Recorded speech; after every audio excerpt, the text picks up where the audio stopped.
Assalamualaikum warahmatullahi wabarakatuh. Bismillahirrahmanirrahim. Nahmaduka ya ghafuru ya syakuru ma shalli wa sallim wa barik ala sayyidina Maulana Muhammadin wa ala alihi washabihi asma'in nama ba'du. Tengarso Habib Ahmad bin Idris Al-Habsyi juga keluarga. Tengarso para sesepuh wakil khusus ketua pusat BPIP Bapak Dwi Hartono dan yang mewakilinya Bapak Rizal Fakhruddin, teman-teman semua dari Direktur Indonesia Power, Bapak Hasin Sidki, semuanya yang saya hormati, jajaran direksi. Iki ngaji santai-santai napa muhasabah. Kon roh maknane muhasabah. Pak Zainuddin. Muhasabah itu kalau Kiai Jawa maknani itu ngoreksi diri sendiri. Jadi menghitung diri sendiri. Ini pas bidang yang saya tekuni tadi karena Habib Ahmad yang minta kemarin sama Ibu siapa dari Indonesian Power itu. Ibu Lia, saya turutin sekaligus saya sambil belajar terus tentang muhasabah. Dalam konteks Indonesia, muhasabah itu sudah jadi perilaku ya. Karena dulu orang tua saya, guru-guru saya kalau ngandani itu, bayangkan kalau kamu jadi dia. Jadi misalnya kita mentang-mentang atasan, otoriter sama bawahan. Bayangkan kalau kamu jadi yang bawahan itu kayak apa? Laukun tamakanah, kalau orang Arab bilang, bayangkan kalau kamu di posisi dia. Makanya guyonannya orang-orang Indonesia itu kan orang ngaramkan judi gitu, bareng dikasih tahu. Tapi yang menang anak jenengan, alhamdulillah. Ternyata ngaramkan itu karena ada anaknya. Kalau anaknya yang menang ya seneng. Meskipun itu guyonan, tapi saya punya padanan itu dalam kitab Hikam. Nabi Ibrahim itu Khalilur Rahman, tentu bencinya minta ampun sama yang namanya maksiat. Suatu saat beliau diterbangkan di alam malakut. Itu kalau di Hikam saya halaman 15 juga. Saya masih ingat betul. Mungkin kalau Anda beda halaman karena beda cetakan atau enggak punya kitabnya. Atau punya tapi tidak bisa baca. Nah itu jadi berbagai kemungkinan. Atau punya tidak bisa baca tapi dianggap jimat.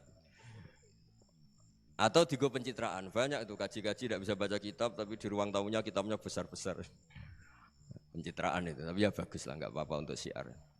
Setelah diterbangkan di alam malakut, diperlihatkan sama Allah. Ada orang pezina, ada orang syaribul khomri, ada orang mabuk, ada orang macam-macam. Allah tanya sama Nabi Ibrahim, bagaimana pendapat kamu Ibrahim tentang mereka yang maksiat? Kata Nabi Ibrahim, ya Allah habisi saja mereka, mereka hidup di bumi engkau, makan rezeki engkau, kemudian mereka tidak taat sama engkau. Singkat cerita di fase itu, saya ulang lagi di fase itu, Allah nurutin. Sampai sekian peristiwa, mungkin 3 atau 4. Sudah, setelah sekian tahun Nabi Ibrahim lupa peristiwa itu, kemudian beliau diminta menyembelih anaknya. Ini versi kitab Hikam. Memang versinya banyak tentang kenapa Nabi Ibrahim disuruh menyembelih anaknya. Ketika mau menyembelih anaknya, Nabi Ibrahim ragu. Huwa samratu fuadi, anak saya ini buah hati saya, kenapa engkau suruh menyembelih? Terus kata Allah, apa kamu tidak ingat ketika kamu saya angkat di alam malakut, kemudian kamu usul bunuh-bunuh, saya ada mempertimbangkan usul Anda, tapi kenapa sekarang saya merintahkan kamu mikir gitu. Terus, ya karena ini anak saya ya Allah. Terus kata Allah, rumang samu wong sing kon mateni gak gawean kau sing gawe kowe enak wae usul mateni. Jadi saya yang bikin kemudian Anda enak aja usul membunuh. Semenjak itu Nabi Ibrahim itu di eranya itu asfaqun nas, orang paling sayang sama manusia. Karena kadang kita keras itu ya kebetulan tuh udah anak kita, ada keluarga kita. Cara orang Jawa itu kan gitu ya, kalau ada perempuan terus macak yang macam-macam pakai sepeda motor cowok terus wah itu luput suwuk, semoga-moga gini. Tapi setelah dikasih tahu, niku ponakane jenengan, semoga-moga selamat. Jadi jangan-jangan kemarin ahli ma'asi itu kebetulan tuh tidak keluarga kita. Kalau keluarga kita yang pernah salah pada kita, semangat kita mintakan maaf. Jangan-jangan kita didikte hukum sosial gitu. Jadi orang yang salah, kebetulan tuh orang yang menservis kita.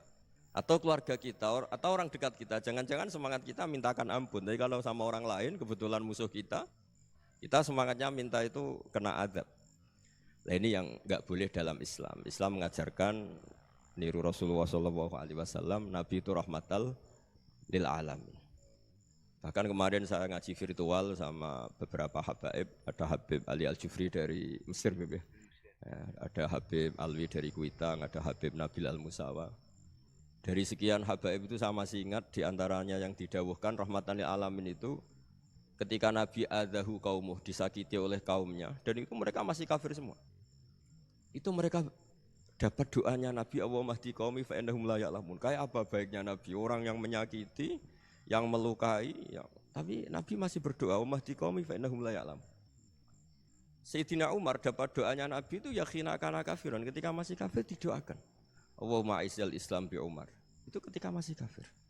Itu pelajaran bagi kita bahwa yang sedang tidak cocok pun itu berdapat doa kita. Ya doa supaya kondisi kita baik, hari tambah baik. Karena agama ini saya berkali-kali bilang limangka nayarjuwa wal yaumal akhir. Agama ini diperuntukkan bagi yang selalu punya harapan pada Allah Subhanahu wa taala. Saya cerita muhasabah ini tentang hubungan kita dengan Allah.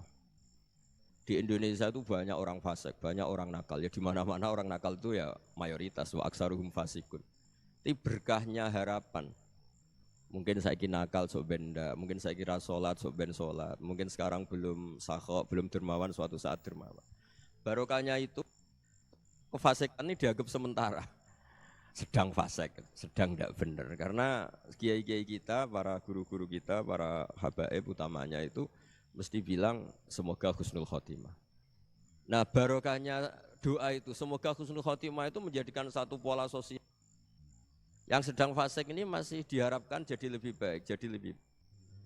Sehingga kita tidak ngambil sikap ekstrim, yang ingin menghabisi atau ingin mengadili, tidak. Karena selalu kita punya harapan. Dan agama ini limangka nerjuwo hawal yaumil akhir. Bayangkan itu kalau yang nakal itu anak kamu. Pasti kamu nggak ingin kan langsung dapat azab, dapat apa. Padahal kita semua jadi tokoh ini abul kulli, bapak dari semuanya. Sehingga ketika Rasulullah SAW jalan-jalan kemudian melihat perempuan sedang menyalakan api. Kalau apinya mati ditiup, anaknya dijauhkan. Nanti kalau sudah jauh dari api, anaknya digendong lagi. Terus kata Rasulullah, matur ke semua sahabat, Aro'aitum anna hadhihi tarihatan waladaha 'alan nar. Apa kamu berpendapat bahwa perempuan ini akan melemparkan anaknya ke neraka? Tidak ya Rasulullah. Tidak akan seorang ibu melemparkan anaknya ke api. Terus kata Rasulullah, Allahu arhamu min hadhihi biwaladiha. Allah lebih rahman, lebih rahim dibanding orang tua ini kepada anaknya. Ini yang harus kita kenalkan terus, kita kampanyakan terus supaya orang hubungannya dengan Allah itu nyaman, asik. Sehingga dengan demikian selalu ada harapan bahwa yang sedang nakal ini suatu saat tobat. Kita tidak boleh menghukumi pasti begini, pasti gini, itu tidak wilayah kita. Itu juga yang dicontohkan Rasulullah SAW. Secara lahir Nabi itu enggak berkenan sama Wahsy, karena Wahsy itu salahnya salah fatal karena membunuh ahabban nasi ila Rasulillah, yaitu membunuh Sayyid Hamzah. Jadi ketika Wahsy tobat, Nabi itu nerima tobatnya. Dan ketika beliau dengan basariyahnya enggak siap ketemu Wahsy karena harus ingat Sayyid Hamzah, basariyahnya diturutin. Oke, kamu iman, saya turutin, tapi jangan sering ketemu saya. Karena kalau ketemu kamu, saya masih ingat sama paman saya, Sayyid Hamzah. Kita bisa ngelola seperti itu. Kita tidak cocok sama orang, bagaimanapun mereka umat Rasulullah SAW, kita tetap mencintai mereka. Misalnya kalau beda agama, mereka sama-sama orang Indonesia, kita mencintai mereka atas nama warga Indonesia. Tapi kalau misalnya potongannya ora cocok, beda kultur, bawaannya itu mangkelno cara Jawa, ya bisa diilmoni, jangan ketemu. Wong sudah tidak cocok, ingin ketemu nyari solusi. Roh ini tok seneng itu kan ya repot itu. Ya sudah kalau nggak pati cocok ya jangan sering ketemu. Dan itu kita bisa memanage seperti itu tuh bisa. Saya berkali-kali cerita tentang Imam Syafi'i. Kalau dikasih tahu ya Imam Aba Abdillah, panggilannya Imam Syafi'i, tetangga Anda ini ternyata banyak yang nggak senang Anda. Jawabnya beliau senang. Ya bagus kalau nggak senang saya, ndak utang saya katanya. Jadi gara-gara sampean seneng aku ngatur aku ini kan. Dan mungkin sampean ra seneng kan ya enak. Jadi hidup itu dianggap happy. Kalau seneng ya teman silaturahim, kalau nggak seneng ya nggak bakal utang gitu. Baru kayak seneng itu nggak ganggu. Gitu. Jadi dulu itu orang bisa ngelola seneng tidak seneng itu bisa. Karena ada kearifan hubungan dengan Allah Subhanahu wa taala. Hidupnya selesai karena masyghul bi dzikrillah, mereka sibuk dengan Allah. Makanya kata ulama-ulama tasawuf, kamu jangan melihat manusia perilakunya, tapi kamu juga harus ingat yang gerakkan semua itu Allah Subhanahu wa taala. Dengan demikian kita farah, kita senang. Makanya Nabi kalau ngutus Anas bin Malik kemudian enggak kesampaian yang diinginkan karena Anas main, ketika garwa-garwane Nabi agak tersinggung, Nabi andaikan Allah menghendaki yang saya inginkan kesampaian, pasti itu kesampaian. Jadi dianggap kegagalan Anas enggak manggil yang dituju Nabi itu ya kersane Allah, ya enteng saja. Sayyidina Ali lebih parah lagi yang dialamin. Itu dalam beliau kalau dipanggil itu enggak cepat-cepat ke sana. Ketika ditanya, "Kenapa kamu tak panggil enggak cepat ke saya?" Amin tu ukubatak, karena aku tahu engkau orang baik. Orang baik itu pemaaf. Jadi makanya orang-orang soleh dulu itu bodoni itu. Makanya sekarang kalau ada orang bodoni itu mesti bidik orang soleh. Kalau orang-orang soleh itu kakean husnudzon akhirnya sering dibodonin. Abdul bin Umar itu masyhur itu. Kalau ada budaknya sering sholat, sergap sholat itu dimerdekakan. Akhirnya enggak sholat pun pura-pura sholat. Akhirnya juga dimerdekakan. Ketika ditanya, kenapa engkau merdekakan? Padahal mereka sholatnya menipu engkau, kata pembisik-pembisik itu. Man khoda'ana lillah in khoda'na lah. Dia nipu atas nama Allah, berarti saat tertipu juga atas nama Allah. Enggak masalah dong, semuanya demi Allah Subhanahu wa ta'ala. Jadi ketika kita ketemu mensifati Allah Ta'ala itu ghafir, Allah pemaaf. Jangan kamu enggak fair untuk diri kamu nyifati Allah ghafir, pada orang lain Allah kamu sifati syadidul iqab. Jadi Allah kamu atur, kayak MC tadi ngatur saya. Jadi Allah itu apa? Kalau pada saya ghafir, kalau pada musuh saya syadidul iqab. Itu enggak fair. Kalau Anda punya harapan kepada Allah karena Allah Rahman Rahim, Allah ghafir, sebenarnya Allah pada musuh kita ya bisa saja Allah ghafir, bisa saja Allah Rahman Rahim. Sehingga kita melihat orang lain yang kita tidak cocok itu ya enteng saja. Itu min ummati Rasulillah sing tanaluhu syafa'atu, tanaluhu sa'atu rahmati, tanaluhu fair. Jangan dengan kita kayak mesti dapat rahmat, jangan orang lain kayak Allah pasti syadidul iqab. Itu tidak boleh. Sehingga ketika ada orang Badui, singkat cerita orang Badui ini kencing di masjid, semua sahabat membentak dia. Yang enggak bentak hanya Nabi tok. Saking mangkelnya orang ini karena semua sahabat bentak kecuali Nabi. Setelah dibenarin Nabi, terus Nabi nyuruh sabbu ali dhanuban min ma'in. Setelah disucikan masjid itu, dia berdoa keras sekali. Allahumma arhamni wa Muhammadan wa la tarham ma'ana ahadan. Ya Allah, yang berhak dapat rahmatmu hanya saya dan Nabi Muhammad, yang lainnya jangan. Karena yang lainnya tuh jengkelin, gitu aja saya salah dimarah-marahin gitu. Jadi kalau kamu doa terbatas ya kayak orang Bedui ini, kayak orang Arabi. Apa kata Nabi? Laqad tahajjarta wasi'an. Allah yang rahmatnya luas menjadi kamu sempitkan. Karena kamu mau atur Allah hanya Rahman pada Indonesian Power, pada NU, pada kita, yang orang lain enggak perlu dapat. Itu kan kasihan Islam, karena Islam terus enggak dimiliki semua orang. Allah enggak dimiliki semua orang, Rasulullah enggak dimiliki semua orang, karena dipek NU, dipek ormas tertentu, dipek enggak boleh seperti itu. Enggak boleh takhasyar tawasian, kata Nabi, enggak boleh mempersempit zat yang rahmatnya itu luas. Ini semoga etika ini kita pakai di Indonesia. Yang sedang fase kita harapkan lebih baik. Yang sedang nggak dapat hidayah kita doakan dapat apa? Hidayah.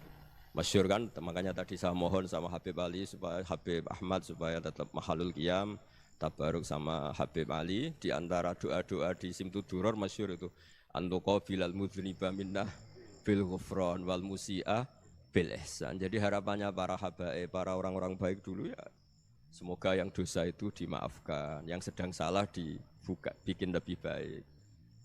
Nabi itu tugasnya juga gitu. Wastaghfir li dzambika walil mu'minina wal mu'minat. Nabi itu tugasnya juga memintakan ampun yang sedang salah.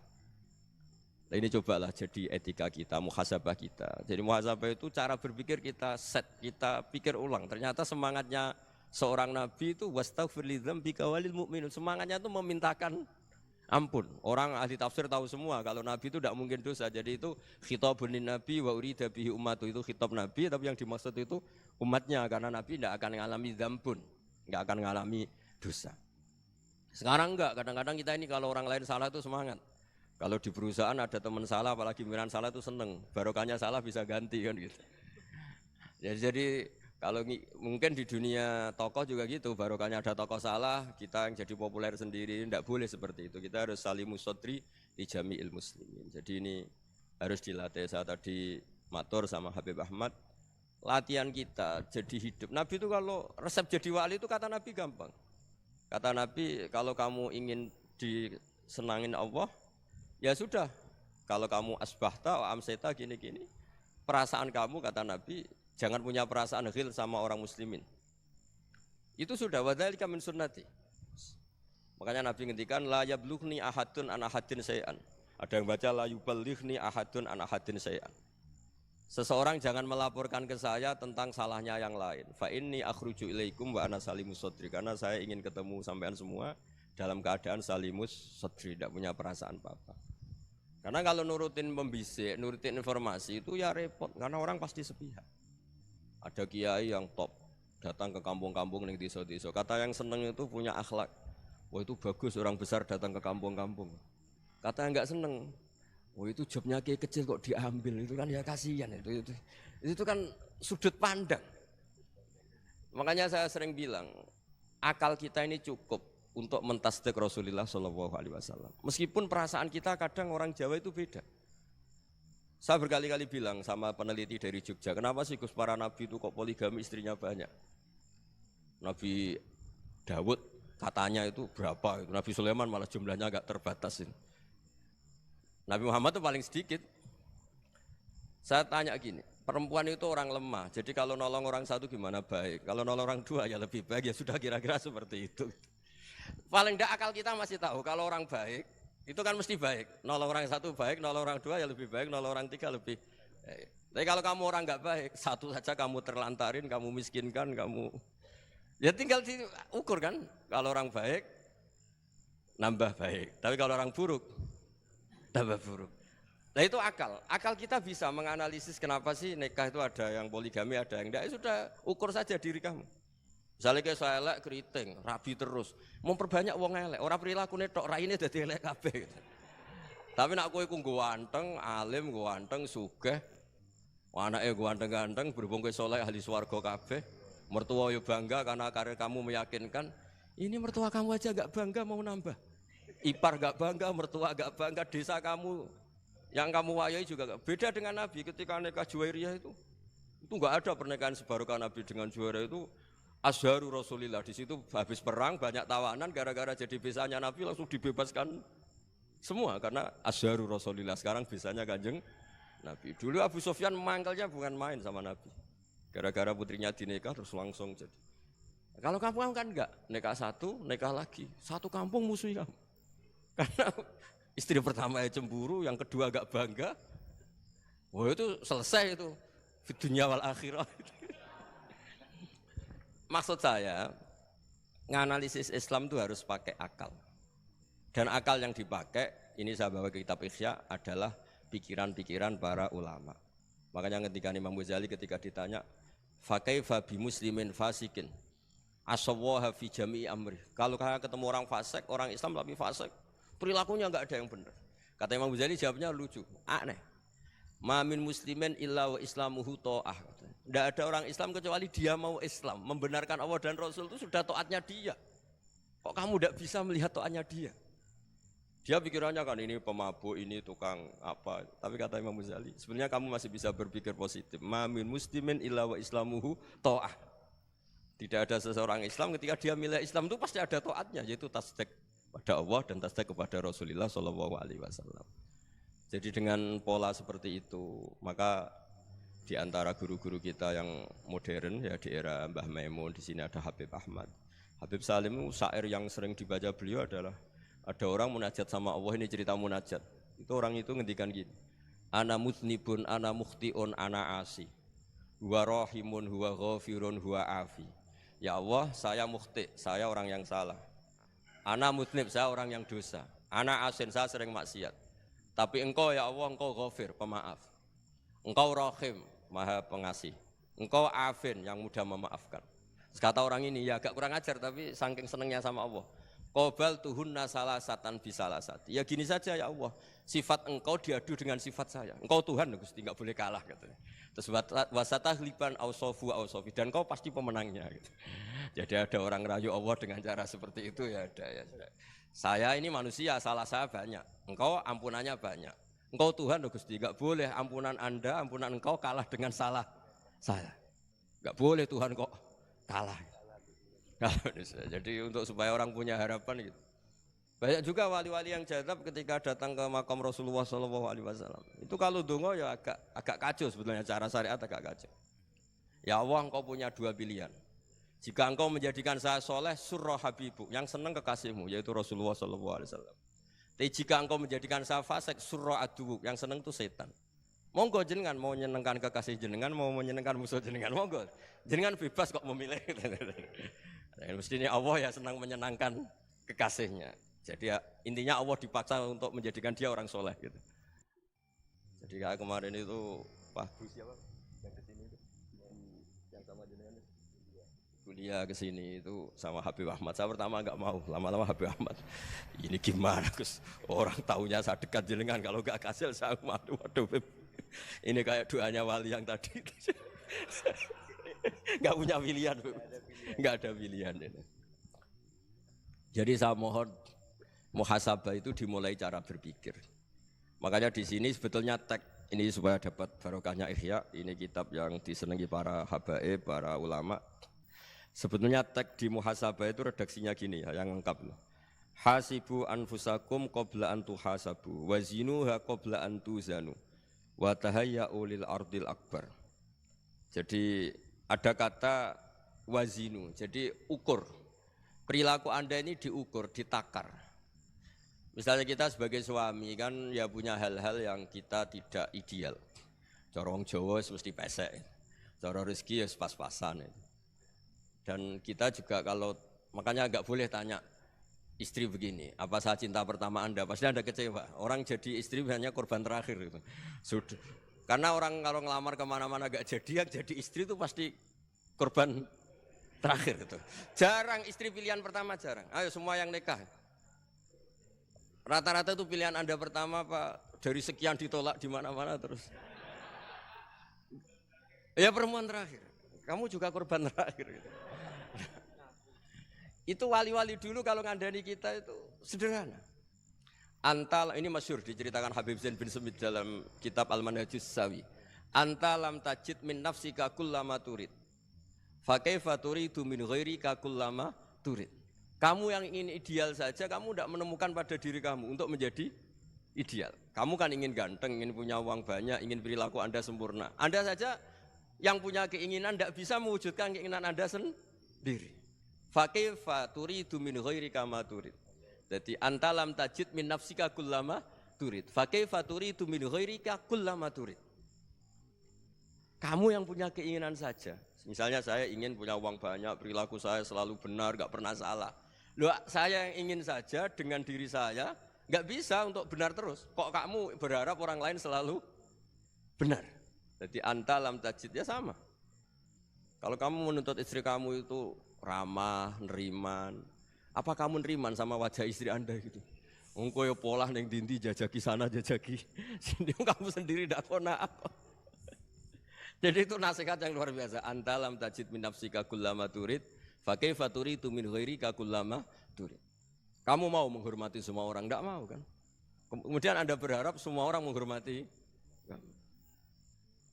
Kamu tidak ingin kan orang lain semua menghujat kamu. Sementara kamu enak aja menghujat orang lain. Makanya Rasulullah SAW itu luar biasa ketika bikin kaidah sosial. Apa la yu'minu ahadukum hatta yuhibba li akhihi ma yuhibbu li nafsi. Jadi kalau ukuran iman itu sederhana. Kalau sesuatu itu baik, nyaman bagi Anda, ya bayangkan itu pada teman Anda. Misalnya Anda bangun tidur sudah acak-acakan, nggak punya uang, utang jatuh tempo, kan nggak ingin ketemu orang. Ya kamu jangan bertamu ke jenis ini karena dengan kamu yang alami juga gak siap ketemu orang. Makanya ada Habib Alim itu dilapuri sama seseorang. Beb, dulu teman saya itu ketika saya kaya itu sering main ke saya. Setelah saya miskin, mereka tidak main ke saya. Kata Habib itu bagus, sunnah Allah begitu itu bagus. Coba kalau kamu dulu kaya, teman kamu main kan kamu gaya. Di rumah ada makanan, bisa hormat tamu. Setelah kamu miskin jadi buruh manol di pasar atau buruh bikin boto, teman kamu datang, malu enggak kamu? Mendingan enggak datang gitu. Akhirnya baru, oh ya alhamdulillah kalau gitu. Loh ya kan dulu teman kita datang, kita ada Alphard, istri cantik, rumah bagus. Lah kita miskin, buruhnya orang pas dibentak-bentak, teman kamu udah datang. Milih datang kamu enggak kalau setelah kamu jatuh? Enggak kan? Jadi barokahnya ilmu itu terus. Ya, tapi kadang-kadang orang loh, wah setelah saya miskin teman-teman tidak kasih ke sini. Ya kalau kamu sudah jatuh teman-teman kamu ke situ jadi tontonan. Ya mulai sekarang cara berpikir itu dirubah.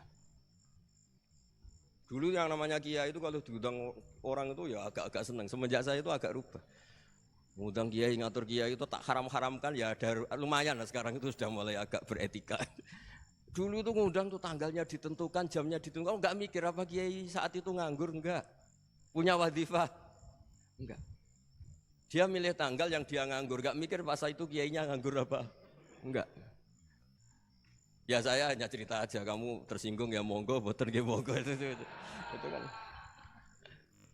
Jadi saya mohonlah supaya tadi saya juga matur ke Habib Ahmad. Jadi untuk orang merasa ikut sunnah Rasul itu gampang sekali kata Sayyid Muhammad. Dulu Nabi berpakaian ala daerahnya. Kalau mikot ya pakai mikotu baladi. Karena Nabi orang Madinah dan beliau berdomisili di Madinah ya misalnya mikotnya dari Bir Ali misalnya. Tapi kalau Anda orang kawasan Tanim mau umrah ya dari Tanim. Misalnya kawasan Jirona ya dari Jirona. Artinya apa? Kamu ngambil mikot karena Nabi mikot misalnya dari Bir Ali. Bukan berarti kamu harus seperti Nabi di Bir Ali, kamu orang Mekah, misalnya kamu orang Tanim, orang dia harus dari mikotu apa? Baladi. Sama, makanya di fikih-fikih itu kalau teknik anak, Nabi orang Arab, halawiyatnya kurma ya kurma. Kalau orang Jawa sedegan, semua podo-podo. Ya, podo-podo manis. Jadi ini tabaruk sama Sayyid Muhammad, ini ada murid beliau, Habib Ahmad, saya baca. Supaya orang itu merasa ikut Nabi itu gampang sekali. Ini saya baca ya di halaman tadi, disaksikan Habib Ahmad 433 di kitab apa begini Manhajus Salaf fi Fahmin Nusus. Itu kata Sayyid Muhammad wa kanat sunnatu Rasulillah annahu yat'amu ma yajiduhu fi ardi wa yalbasu ma yajidu wa yarkabu ma yajidu mimma abahu wa ta'ala. Faman istamala ma yajiduhu fi ardi fa huwa al-muttabi' lis sunnah. Kama annahu hajjal baita min madinati. Faman hajjal baita min madinati nafsihi fa huwa al-muttabi' lis sunnah wa illam takun hadhil madinatu tilka. Jadi intinya misalnya Nabi dulu itu ngasih sodakoh kepada fakir miskin ya pakai dinar, dirham.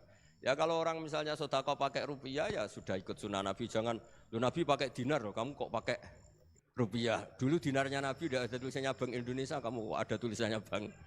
Ya tidak ada seperti itu. Ya jadi misalnya Nabi sodakoh pakai tamar atau pakai al-aqid, ya kita pakai beras, pakai apa. Supaya orang tuh bahwa Rasulullah itu milik kafatal linnas, milik semuanya. Sehingga merasa ikut sunnah Nabi itu ya semuanya. Makanya dulu Mbah Mun kalau motivasi saya supaya bombong, kalau orang Jawa bilang bombong. Wong Jawa mesti ono wong alim. Beliau menyontohkan mas itu Mbah Fadol, Senori, Mbah Ihsan Jambes. Itu bisa ngarang-ngarang kitab luar biasa, padahal beliau bukan orang Arab. Imam Sibawai itu orang Persia, Imam Ghazali orang Tus itu juga ikut Persia. Kata Mbah Mun, wong sing ora Arab lah mesti untuk jatah alim kata beliau. Karena Nabi itu diutus kafatal linnas. Nanti kalau orang yang alim itu Arab tok berarti tidak ada perwakilan dari Afrika, dari Asia Tenggara, dari mana-mana. Makanya karena Nabi statusnya itu kafatal linnas. Jadi kita harus bangga sebagai Muslim, sebagai orang Indonesia karena misalnya Wali Kutub dulu terkenalnya hanya ada di Yaman, di mana. Ternyata pernah ada juga di Indonesia dan seperti Habib Abu Bakar Segaf Gresik. Jadi ya akhirnya kan tetap orang Indonesia meskipun beliau dzurriyyah Rasul kan ya sudah orang apa? Orang Indonesia. Dzurriyyahnya Habib Ali Simtuduror sekarang di Solo. Jadi Indonesia juga dapat Alawin banyak dari Sadatin Alawin juga banyak. Jadi saya mohon barokahnya ngaji seperti ini. Melihat orang lain tuh gampang, bayangkan tuh kalau anak kamu. Makanya Nabi nanti kalau nggak percaya lihat di Hikam nomor 15 di kitab saya itu. Di situ dijelaskan oleh Hikam, jangan-jangan semangat Anda pada orang yang maksiat, pada orang yang keliru supaya dihukum itu karena kebetulan itu tidak anak Anda, itu tidak keluarga Anda. Coba kalau itu keluarga. Makanya kalau saya guyonan di Jogja itu ada pembantu mecahkan piring terus dimarahi majikannya. Saya mesti guyon gitu, pasti itu pembantunya tidak cantik. Kok bisa Gus? Andai kan cantik dan kamu senang mecahno piring satu, piring 1000 ora iso ngamuk kowe. Ternyata ngamuknya itu karena mecahkan piring apa karena plus tidak cantik? Coba jawab para lelaki ini. Kamu marah sama orang maksiat itu karena maksiat karena plus itu udah anak Anda. Bayangkan kalau itu anak Anda. Itu hebatnya Rasulullah SAW. Karena kita yang salah pun kadung umatnya, Nabi tetap ngasih fasilitas syafaati li ahlil kabair min ummati. Kayak apa baiknya Nabi? Tidak ikut maksiat tapi ikut fasilitasi ngasih syafaat. Loh kalau li ahlil ibadah kan wajar. Nabi ketika ini syafaati li ahlil kabair min ummati. Ya karena tadi logika yang dibangun Rasulullah itu logika yang luar biasa. Kita semangat orang lain kena hukuman itu karena kita tidak punya ra'fah, tidak punya rahmah. Coba kalau Rasulullah yang bil mu'minina ra'ufur rahim, semangatnya itu mendoakan supaya tobat, mendoakan diampuni.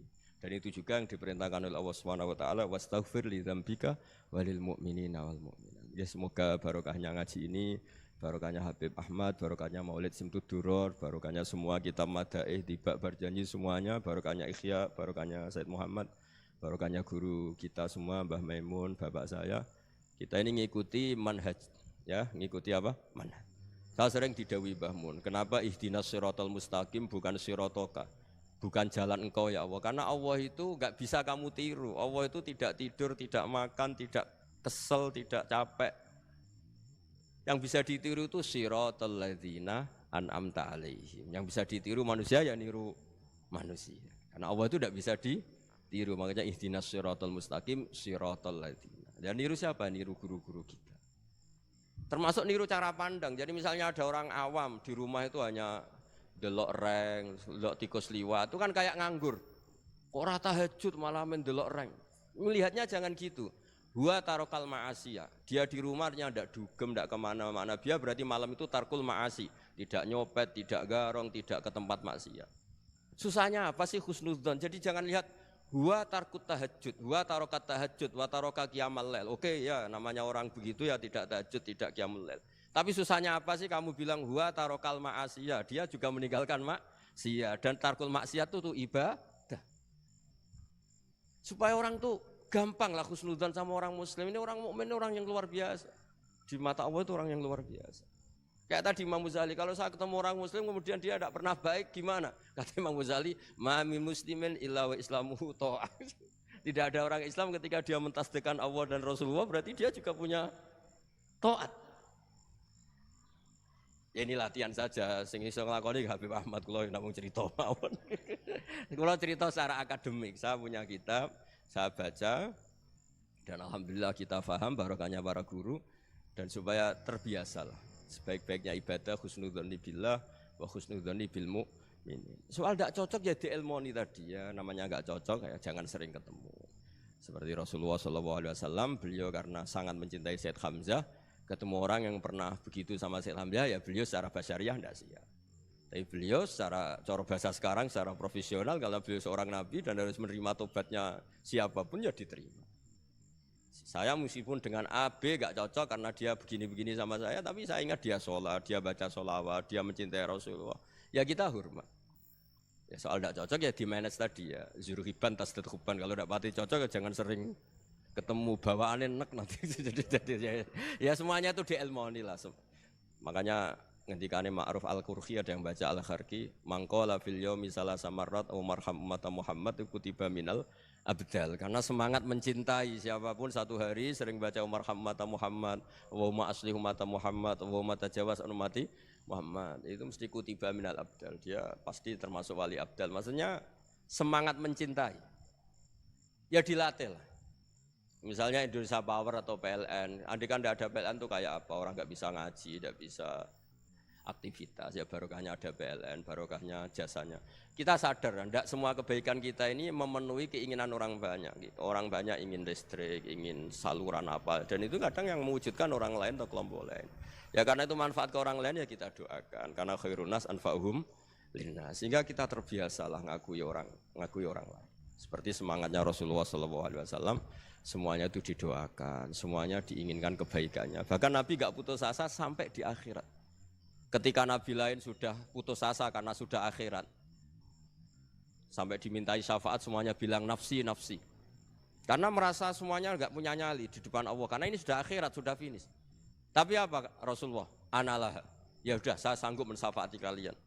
Terus kata Nabi, fa'atiyal arsya. Saya mendatangi aras, fa'akhiru lahu sajidan, saya sujud. Wa ahmaduhu bima hamida allamani rabbi. Kemudian saya tetap muji Allah. dengan pujian yang terus menerus. Padahal sudah di akhirat sudah finish, Nabi dimintai syafaat masih sanggup karena Nabi tahu akhirat tidak bisa mendikte Allah, tidak bisa Allah terus bilang ya Allah ini akhirat, engkau sudah tidak boleh mensyafaat, tidak bisa.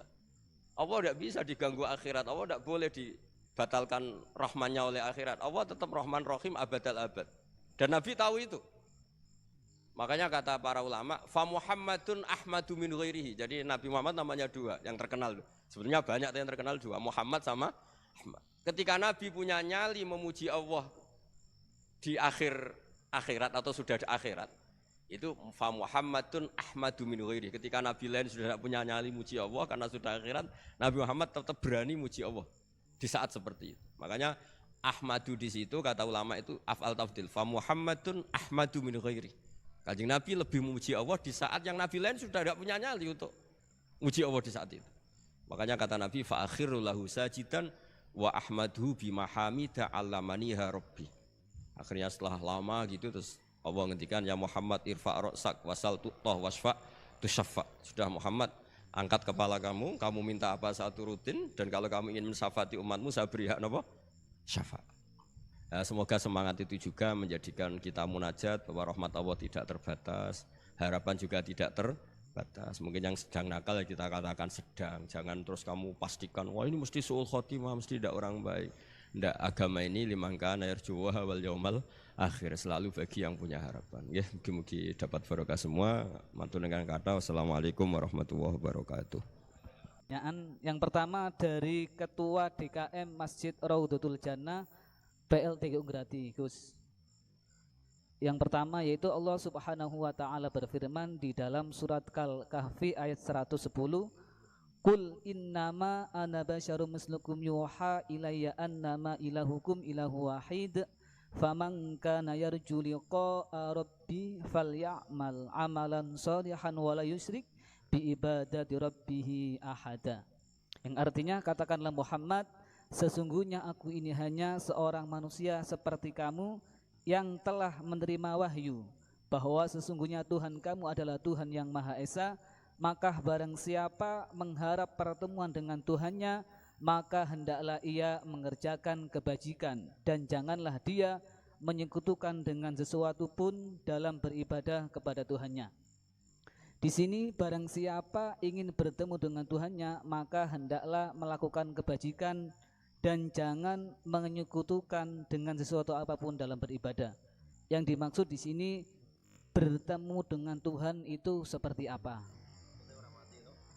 Yang kedua, melakukan amal kebajikan itu seperti apa? Jangan menyentuhkan Tuhan dalam beribadah itu seperti apa? Ini Gus.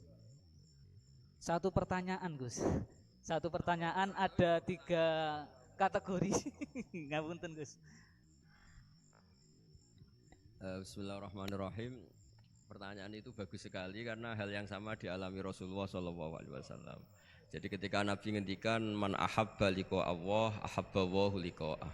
Wa man kariha liqa Allah kariha Allahu liqa'ah. Jadi terus sahabat tanya, bagaimana itu ya Rasulullah? Wa kulluna yakrahul mauta, katanya.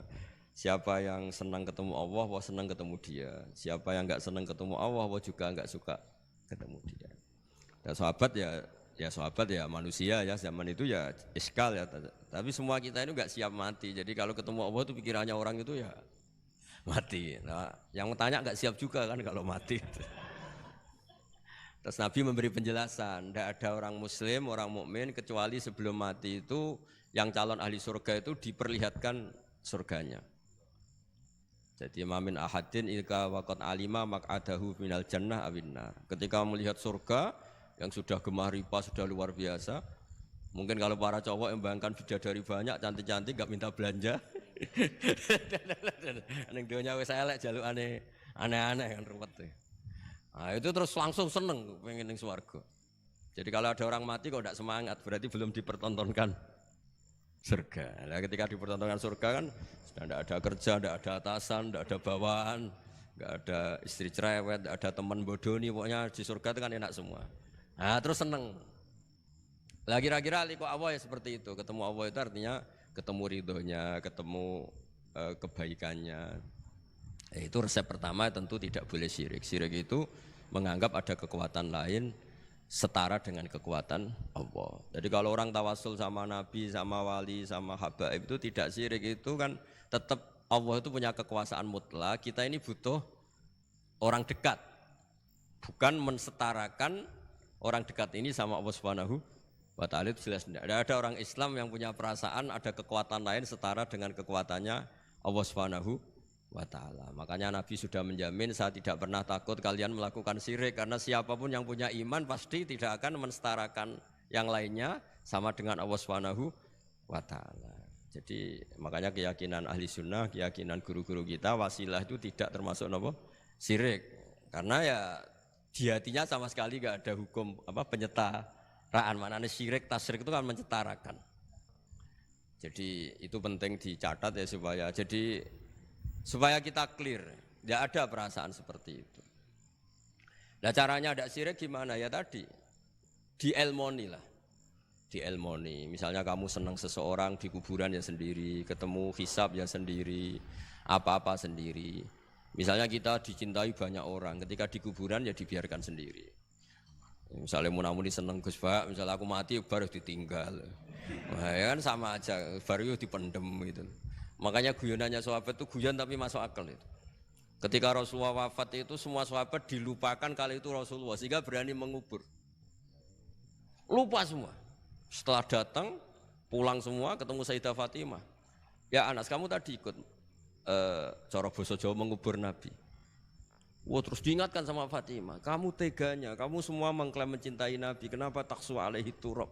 Kenapa kamu menguburkan dengan tanah? Itu semua sahabat nangis semua. Cek teganya kita mencintai kemudian kita yang mengubur. Tapi sama Allah sama itu dilupakan semua. Kalau enggak dilupakan enggak ada yang berani ngubur.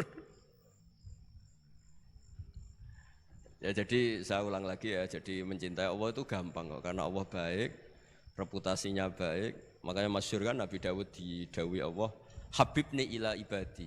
Itu dicerita di kitab Ihya, di kitab Syauqin. Saya cintakan ke hamba-hambaku. Wa kaifa uhabbibuka ila ibadik. Bagaimana saya mencintakan engkau pada hamba-hambaku? Dawe Allah di hadis qudsi itu, kenalkan uskurni bil hasanil jamil. Ya, kamu cerita saya tentang yang baik-baik saja kan. Dikasih bumi. Misalnya saya sendiri kalau bayangkan itu gampang. Kalau saya dikasih rumah Habib Ahmad setahun gratis, saya akan muji beliau orang baik. Padahal hanya setahun dikasih gratis. Kita dikasih bumi Allah itu sampai kita mati, oksigen sampai kita mati, tanpa bayar. Padahal kalau kita di rumah sakit oksigen 3 hari aja sudah nguras. Ya contoh yang gampang-gampang saja. Gara-gara ada syukur kan tomak kamu, bayangkan nikmat tuh ya punya Alphard, istri 4 neriman semua, rukun semua. Terus yang 3 digota ganti ya gelem semua. Lah gara-gara kaya itu ya yang masalah. Padahal kalau kita dikasih rumah orang, Alphard orang gratis itu senengnya. Lah Allah ngasih apa coba? Makanya uzkurni bil hasanil jamil. Sudahlah kamu nyebut saya itu yang baik.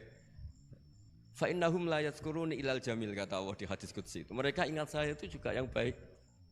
Baik. Dan makanya ini kan latihan, walakinna wa habbaba ilaikumul iman wa zayyanahu fi qulubikum. Makanya saya dakwah itu ya yang gampang-gampang saja.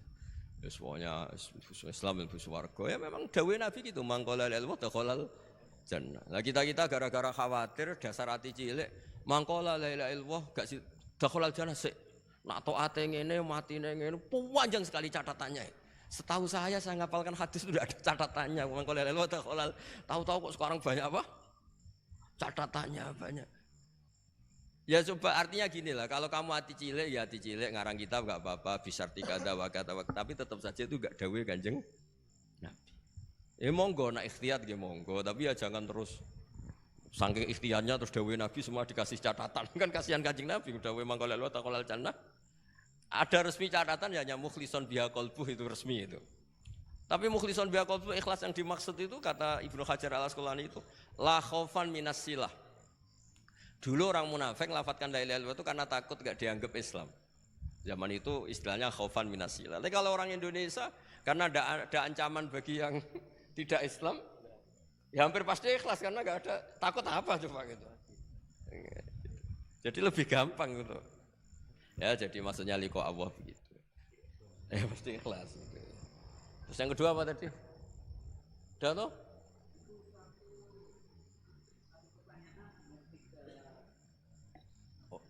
Udah itu sudah 2 pertanyaan dari 1 orang, kamu gimana gak profesional? Nah, nanti kalau 1 orang tanya 1000, yang 1.000 berarti 2000. Saya tadi kan bilang 2 pertanyaan, bukan 2 penanya. Kamu nggak pernah ngaji mantek kan? Kalau saya bilang 2 orang itu bisa 2000 pertanyaan. Saya akan bilang 2 pertanyaan. Berarti ya. Semuanya juga gitu. Kemarin OJK semuanya 2. Kalau semua orang minta, wah ya ribet. Udah nanti lainnya jawab kamu. Kamu kan jadikan ustadz di Indonesian Power. Ya ustadz, masa jadi ustadz gajinya mau, pertanyaannya nggak mau, gimana? Saya nanti lainnya jawab sendiri. Anu Bib niki saking panitia Bib. Anu Gus, ngapunten tentu. Saking panitia pertanyaan nih Gus. Yang kedua. Kan tadi terakhir nggih, tadi 1 pertanyaan dan ini pertanyaan yang kedua Gus. Nggih. Dari PP Indonesia Power. PP niki ngapunten Gus sanes pondok pesantren. Nggih. PP niki Persatuan Pegawai Gus. Nggih. Ngapunten. Sanes pulang pergi. Pertanyaan yang kedua, ada hadis Nabi Muhammad sallallahu alaihi wasallam, "I'mal lidunyaka ka'annaka ta'ishu abada wa'mal li akhiratika ka'annaka tamutu ghadan." Yang artinya, bekerjalah untuk duniamu seakan-akan engkau akan hidup selamanya. Dan bekerjalah untuk akhiratmu seakan-akan engkau akan mati besok pagi. Nah, karena kita di PP Persatuan Pegawai adalah kaum-kaum pekerja, supaya kita termasuk dalam hadis tersebut itu bagaimana? Matur nuwun Gus. Oh begini ya, bismillahirrahmanirrahim. Itu kalau makna yang benar menurut hampir semua ulama itu begini. Jadi karena dunia itu longgar ya, longgar itu tidak mendesak. Jadi karena kata isu abadan artinya itu kalau urusan duniawi kalau enggak berhasil sekarang ya bisa berhasil besok. Jadi itu justru menunjukkan urusan dunia itu kalau enggak bisa besok ya besoknya besok. Kalau enggak bisa ya besoknya besok karena masih ada apa? Hidup. Tapi kalau urusan akhirat bayangkan kalau kamu itu besok mati. Makanya Nabi ngendikan sholli sholatam wadi'in, kamu sholat kayak sholatnya orang yang mau pamitan. Jadi intinya kalau mau urusan dunia seakan-akan itu kamu hidup selamanya. Makanya kalau nggak hasil sekarang ya besok. Ya kayak anak-anak muda itu. Sekarang ditolak, besok semoga diterima. Kalau ditolak terus ya ganti lain sampai yang dinikah itu yang paling terakhir. Tapi kalau urusan akhirat tidak bisa. Bayangkan kalau kamu besok itu mati. Nah soal yang di PP itu, yang di pegawai apa? Persatuan Pegawai. Kalau kerja itu yang serius itu bukan karena hadis itu. Di antara yang dicintai Allah, kalau kamu punya pekerjaan, Allah suka ayut kinahu, orang itu profesional gitu. Allah itu suka kalau ada orang nekuni pekerjaan, kemudian dia itkon, dia profi. Misalnya saya ini kan kata orang banyak dikiaikan. Dan saya dianggap alim misalnya. Harus profesional. Khasnya orang alim itu ngikuti orang alim sebelumnya. Makanya saya baca kitabnya Said Muhammad, baca kitabnya Mbah Mun. Khasnya orang ahli sunnah itu mencintai habaib, mencintai ulama, mencintai fuqara masakin. Sebisa kita lakukan. Itu namanya profesional. Jangan dikatakan orang alim kemudian dia ngomong pendapatnya sendiri.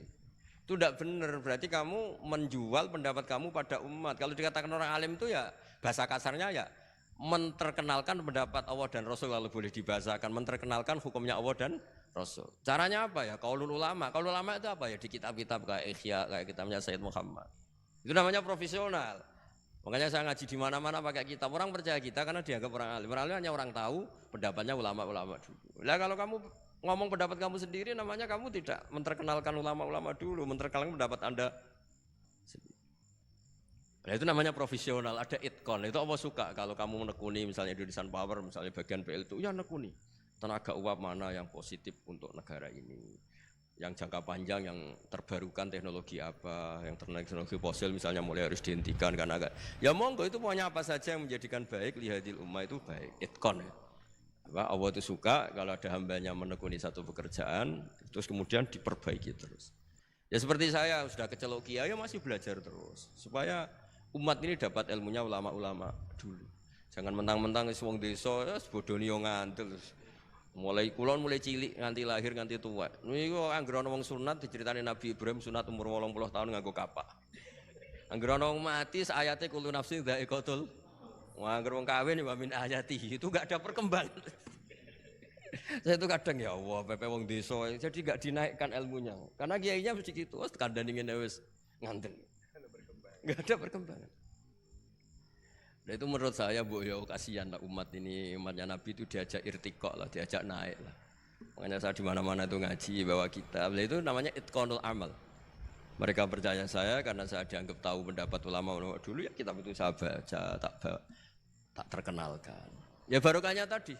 Jika kita tahu cara pandang ulama dulu, ternyata enak betul melihat umat. Habib, saya ini setelah miskin teman-teman saya tidak kesini, padahal zaman kaya teman-teman kesini. Dia itu komplain, tapi setelah dijelaskan Habib tadi, malah bagus dong. Setelah kamu miskin, buruh orang, terus teman-teman kamu datang, betapa malunya kamu. Dulu majikan, sekarang jadi buruhnya orang. Alhamdulillah kalau gitu. Kan terus gampang, jadi enak kabeh gitu. Lu coba kamu dulu kaya semua orang hormat, bareng miskin jadi kerja manual di pasar, terus teman-teman kamu tetap datang. Milih datang apa enggak? Ya, jadi ngeluh seperti itu dihentikan mulai sekarang juga. Ternyata masalah ada. Nah itu barokahnya ngaji, kalau enggak ngaji kamu. Ya seperti Imam Syafi'i itu, man ahsana ilaika faqad qayyadaka, man asa ilaika faqad atlaqaka. Kalau ada orang berburuk sangka sama kamu, jelek sama kamu itu bagus, merdekakan kamu. Kamu enggak akan dipinjemin mobil, enggak akan diutangi, enggak akan diundang. Wah enak lah, semua dibikin enak aja, sudah barokah. Udah ketemu, sudah enak. Udah. Makanya seneng kamu ke saya pas-pasan aja, biar enggak ngundang lagi.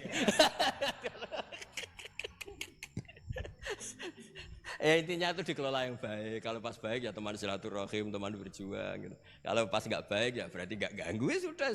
Kul min indillah, sudah. Ya sudah wiridanya layak dibil hasanati illa anta waladzabu bisayati illa anta. Jadi hubungan dengan Allah itu ya segampang itu. Nggih, mohon ngoten nggih. Nggih, monggo.